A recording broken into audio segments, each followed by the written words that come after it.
Fala, galerinha guerreira! Tudo bem com vocês? Eu sou o professor Altemir, do canal Vestibuler, né? Onde você encontra aí as melhores e mais completas análises de obras literárias. E hoje nós estamos aqui para falar de mais uma obra indicada como leitura obrigatória. Hoje nós vamos falar sobre esse livro aqui, ó, De Amor e Amizade, da Clarice Lispector. Quando eu estou gravando essa aula aqui, em 2020, essa obra está indicada como leitura obrigatória na Federal de Santa Catarina. Mas, gente, nós estamos falando sobre Clarice Lispector, uma das autoras mais valorizadas, né, da literatura de língua portuguesa, uma das autoras, consequentemente, mais cobrada nos diversos vestibulares. E esse ano tem um detalhe.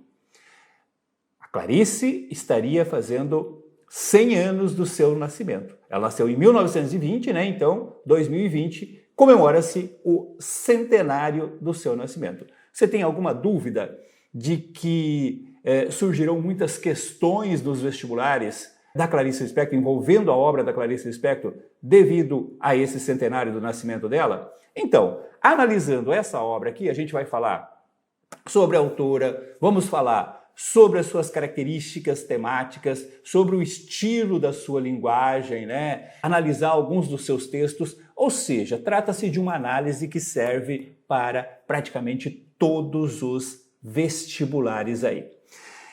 A Clarice, gente, eu costumo dizer que a Clarice, ela não tem meio termo. Com ela é 8 ou 80. A relação do público com a Clarice é de amor ou de ódio. Eu nunca vi ninguém dizer para mim assim, eu gosto mais ou menos da Clarice, tem coisas que eu gosto, tem coisas que eu não... Não existe isso. São sempre declarações extremadas, passionais, de amor ou ódio. E engraçado que isso até é natural, né, quando nós estamos falando do público, que tem uma relação mais passional com a arte, com os seus artistas, mas eu já vi esse tipo de reação também da crítica especializada. Às vezes se encontra, assim, algumas críticas negativas à Clarice que você percebe que é muito mais uma coisa passional do que propriamente uma análise racional. E do outro lado também, alguns elogios, né, às vezes sem argumentação básica por parte da crítica especializada. Por que acontece isso? Basicamente pelo seguinte, ó. A Clarice provoca com seus textos esse tipo de reação. Ninguém passa impune pela leitura da Clarice, de um texto da Clarice Lispector.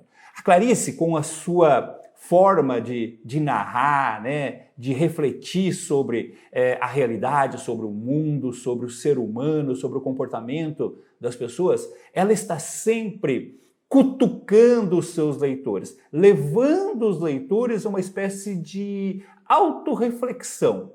Quando você lê um texto da Clarice, você automaticamente é levado a questionar a sua própria vida, a sua existência, o rumo que está tomando a sua vida, né? Os seus sonhos, se eles ainda existem, se você os abandonou.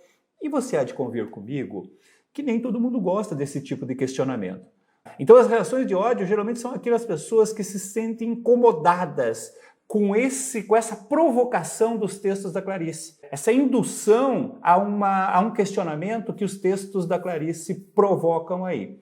Estava sossegado, tá, quietinho no meu canto, e aí ela vem e começa a me perguntar se eu sou feliz, se eu estou bem, se eu estou contente com a minha vida, se eu continuo tendo sonhos, se eu já larguei os meus sonhos, se eu abandonei meus projetos, meus objetivos. Tem gente que não gosta desse tipo de questionamento, né? Se sente incomodado com isso, porque tira a paz, tira a tranquilidade. Por outro lado, quem se apaixona por ela é exatamente porque se sente renovado, né? Fortalecido, revivido com esse tipo de questionamento. Estava vivendo uma vida monótona, né? Dentro de um marasmo, de um cotidiano repetitivo, e de repente, através da leitura da Clarice, começa a rever o seu comportamento, as suas atitudes, a sua vida, os seus rumos, né? E aí apaixona-se pelos textos da Clarice. É uma característica que você encontra em outros autores também, mas a Clarice tem uma forma muito peculiar de fazer esse tipo de questionamento. né, de fazer esse tipo de provocação no leitor. E eu acredito que daí é que vem o grande sucesso dela. Porque a Clarice ela é considerada uma autora hermética, né? Ela mesma reclamava que diziam que ela era hermética. Hermética é aquele escritor difícil, né? Tem um texto, né? Uma literatura difícil de penetrar, difícil de entender e tal. E, no entanto, essa classificação de hermética não condiz, não combina com a popularidade dela. Clarice, inclusive, fazia obras infantis, né? Era muito apreciada até pelo público infantil ali. E a Clarice, você sabe, é uma das autoras mais citadas, né? Nas redes sociais, nas internets, com as frases dela. Só que aqui cabe uma ressalva, gente. 90% do que circula na internet atribuído a Clarice Lispector não é dela. Como acontece também com outros escritores, com filósofos e tal.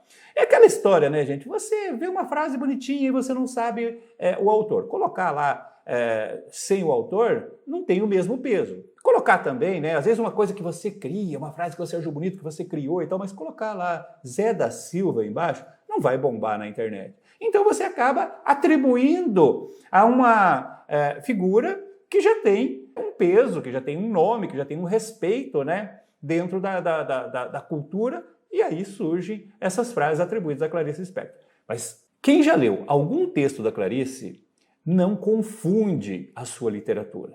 Então você bate o olho e olha e fala assim, olha, isso aqui não é da Clarice, não. A Clarice não escreve assim, né? Esse estilo, né? Essa forma de dizer as coisas, isso não é Clarice. Agora, por outro lado, você bate o olho num texto, não sabe quem é o autor, mas fala, isso aqui é Clarice.